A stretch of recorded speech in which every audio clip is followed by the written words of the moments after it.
Halo semuanya, selamat pagi. Perkenalan, nama saya Lydia Yanti Sugarti dengan nomor induk mahasiswa 8777373889. Hari ini saya akan membuat video praktikum yaitu optik KP2 tentang lensa cembung dan cermin cekung. Selamat menyaksikan. Lensa cembung adalah lensa yang bagian tengahnya lebih tebal daripada tepi. Lensa ini bersifat mengumpulkan cahaya atau yang disebut dengan konvergen. Ketika cahaya melewati lensa ini, cahaya tersebut dibelokkan dan dikumpulkan menuju satu titik.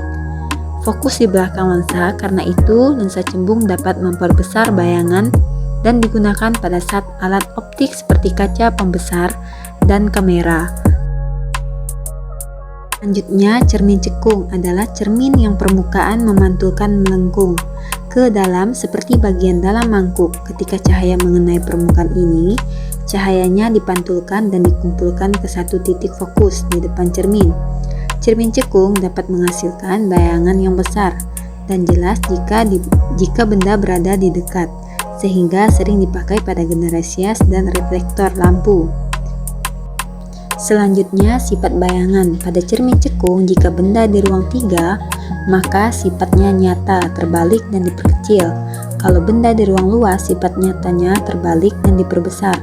Nah, selanjutnya, kalau benda di ruang 1, sifat maya, tegak dan diperbesar. Selanjutnya, sifat cahaya pada lensa cembung.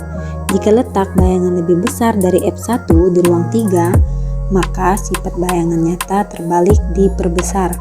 Kemudian, jika letak bayangan di depan lensa atau ruang 4, maka sifat bayangannya maya, tegak, diperbesar. Selanjutnya, letak bayangan lebih besar dari ruang 3, yaitu nyata, terbalik, dan diperkecil. Seperti halnya saya akan melakukan tahap percobaan pada lensa cembung.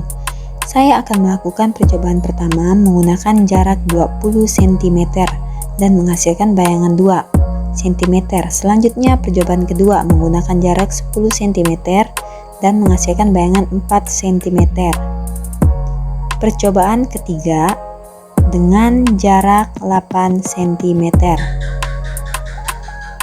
dan menghasilkan bayangan 5 cm.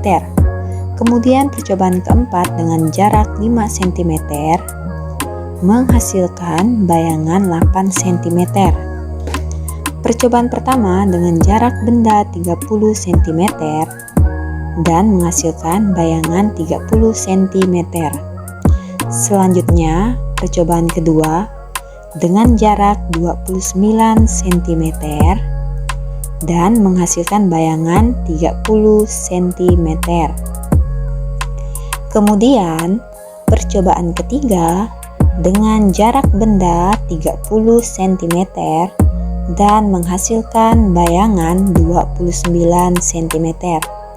Kemudian tahap selanjutnya yaitu percobaan keempat dengan jarak 29 cm dan menghasilkan bayangan 28 cm.